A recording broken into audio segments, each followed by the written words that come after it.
So hello students, as we know हमने AP start कर दिया था और एपी को ही थोड़ा सा रिवाइज करके कंटिन्यू करते हैं। तो हमें पता है कि एपी एक सीरीज ऑफ नंबर्स होती है जहाँ पर एक पर्टिकुलर गैप होता है, जैसे कि 2 और 5 के बीच में 3 का है, 5 और 8 के बीच में 3 का है, 8 और 11 के बीच में 3 का है और चलता रहेगा। हमारी फर्स्ट टर्म ए से रिप्रेजेंट होती है, कॉमन डिफरेंस जो इनके बीच का गैप होता है वो डी से रिप्रेजेंट होता है। नंबर ऑफ टर्म्स, जैसे यहाँ पर अभी तो अपन ने सिर्फ 4 ही टर्म्स लिए, अगर मान लीजिए हम इसमें आगे टर्म्स लेते हैं 11 के बाद आ जाएगा 14, 14 के बाद 17, 17 के बाद 20, 20 के बाद 23, सपोज 23 तक लिया अपन ने। तो जो लास्ट टर्म हो जाएगी that is represented by a n, that is 23 and you can count 2, 5, 8, 11, 4 terms, 14, 17, 20 and 23. So we have 8 terms overall. हमारे पास 8 नंबर है इस सीरीज में। डॉट, ये जो डॉट डॉट किया है इसका मतलब हम सारे नंबर शो नहीं कर सकते, क्योंकि कई बार टर्म्स में मोर देन 100 टर्म्स होती हैं, कई बार इनमें एपी में, इसलिए हम उसे शो नहीं करते। फिर हमने पढ़ा था A N is equals to A plus N minus 1 D, ये फॉर्मूला हमने पढ़ा था और इसी फॉर्मूले के बेसिस पे हम आज आगे के क्वेश्चंस करेंगे।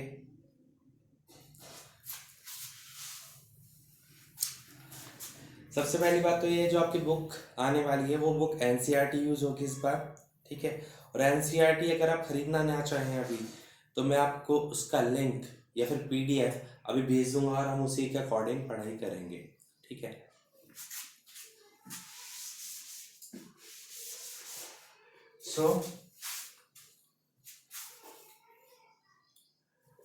हमने एक क्वेश्चन किया था, एग्जाम्पल नंबर 4 है, which term of AP 21, 18, 15 is -81 और क्वेश्चन मार्क है लास्ट में। हमसे पूछा गया है कि ये एपी है 21, 18, 15 और चलती रहेगी एपी। देख लीजिए नंबर कम हो रहे हैं, ठीक है।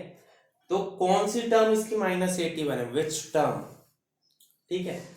तो हमें विच टर्म का मतलब ए हमें गिवन है दैट इज 21, डी कैसे निकालते हैं, सेकंड टर्म में से फर्स्ट टर्म माइनस कर दो, सो डी इज इक्वल्स टू -3।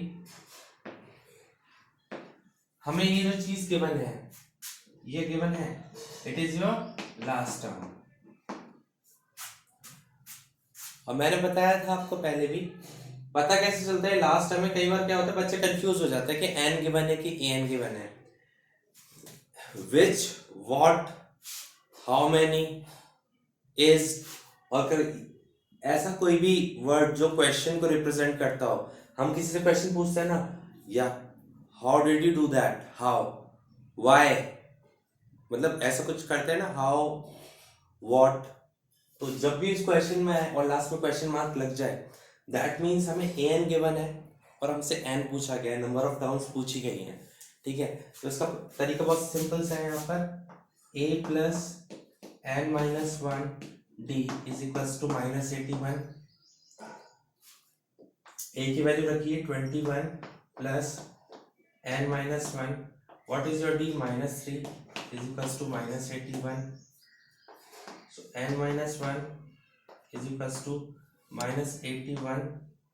यहां से जो नंबर होता है 21, a होता है उसको यहाँ पे ले जाके साइन चेंज किया जाता है, और जो d होता है उसका साइन चेंज नहीं होता, लेकिन वो डिवाइड कर दिया जाता है यहाँ पर, ठीक है।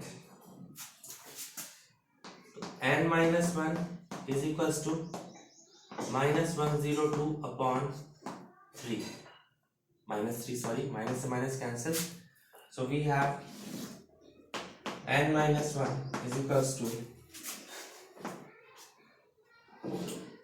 34, So n is equals to 35. So कौन से नंबर की टर्म है ये -81? 35 नंबर की टर्म है। तो ये वाला क्वेश्चन बहुत ज्यादा इंपॉर्टेंट होता है। an से n निकालना, लास्ट टर्म से नंबर ऑफ टर्म्स निकालना, ये सबसे इंपॉर्टेंट क्वेश्चन है आपके एपी का। हम नेक्स्ट क्वेश्चन पे मूव करते हैं।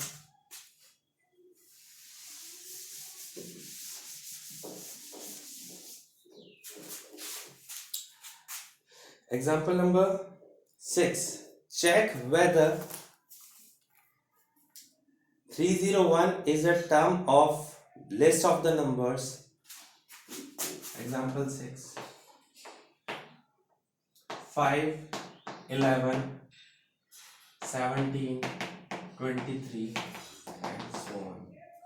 ठीक है, हमसे पूछा गया है कि 301 है ना, इसकी टर्म है कि नहीं है, चेक करना है। ठीक है, तो इसमें क्या निकालना है, इसमें तो कोई मतलब क्वेश्चन मार्क मैंने लगा दिया, चलो उसको हटा देते हैं, हमें पता ही नहीं कि एन पूछा है, एन पूछा है, कुछ आइडिया नहीं आप लोगों को, तो आइडिया लगाते हैं।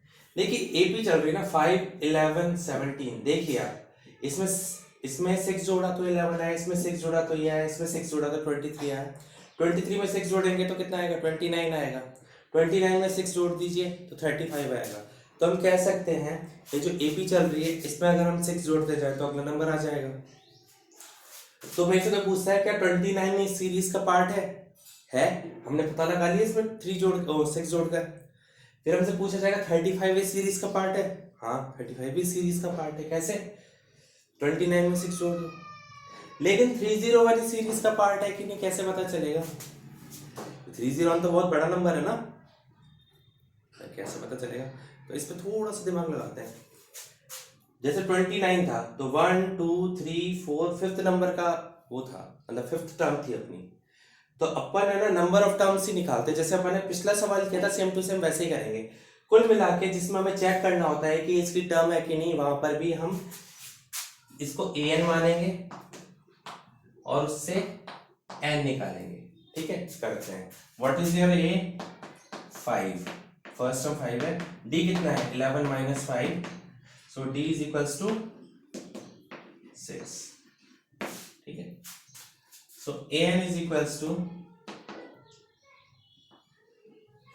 301, so a plus n minus 1 d is equals to 301।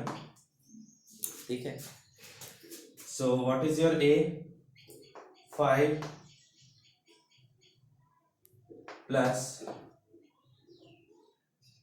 n minus 1, what is your d? 6 is equals to 301, so n minus 1 is equals to 301 minus 5 upon 6।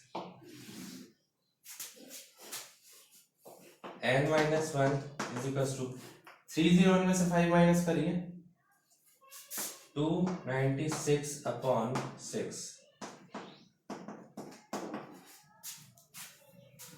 तो इसको डिवाइड करते हैं पर 296 को 6 से डिवाइड करते हैं।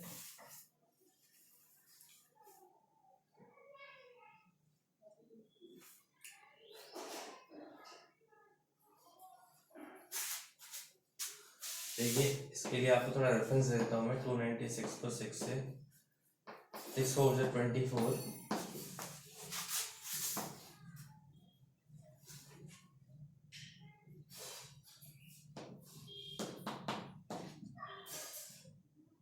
6 9 जा 54, 2.0, तो 6 3 जा 18, 49.3।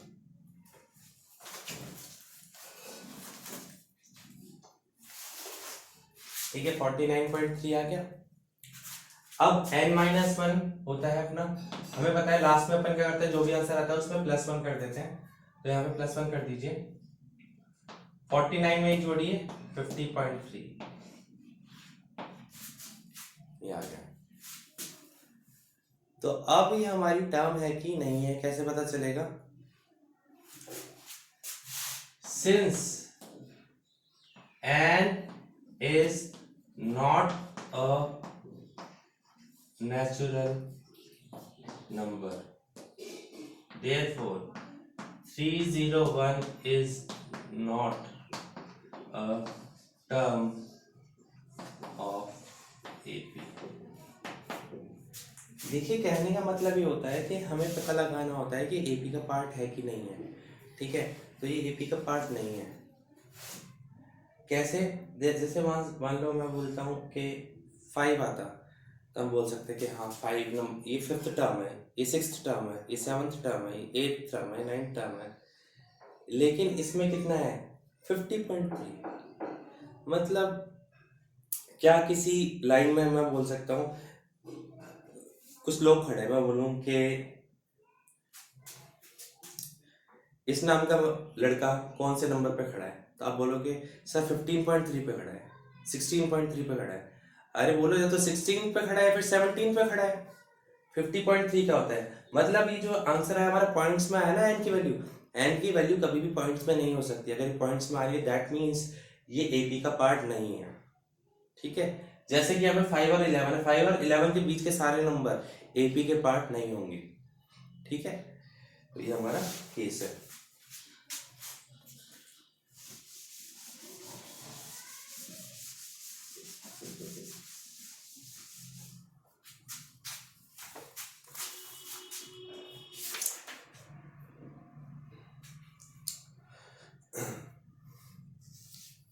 आपको एनसीईआरटी आज सेंड कर दी जाएगी। आपको एनसीईआरटी में क्वेश्चन नंबर 1 करना है। एक टेबल दी हुई है। ठीक है, टेबल में कुछ ही नहीं है। आपको एपी देने की बजाय, now let me focus it.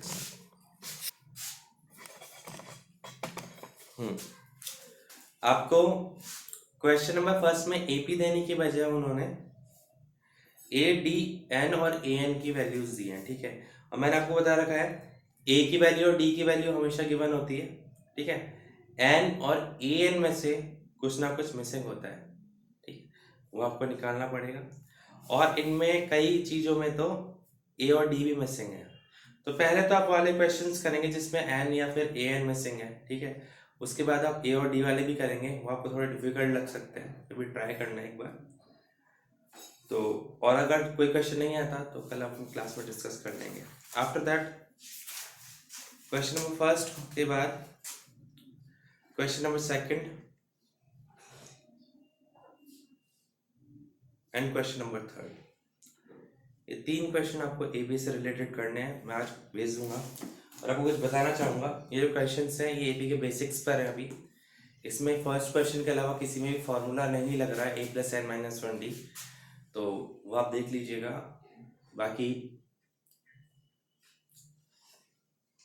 सब में यही दिमाग लगाना है कि एपी क्या क्या होती है। जैसे कि एपी का नेक्स्ट टर्म कैसे आता है। रिमेंबर, एपी का नेक्स्ट टर्म आता है उसमें डी जोड़कर या फिर डी माइनस कर कर। डिपेंड करता है कि डी आपका प्लस है कि माइनस है। आप एक बार ट्राई कीजिए। हम हमारी नेक्स्ट क्लास में जैसे ही होती है ऑनलाइन या ऑनलाइन होती है, मतलब लाइव क्लास होती है या फिर वीडियो वाली होती है, हम उस पर डिस्कस करेंगे। तो that's all for today's class. Thank you and have a nice day.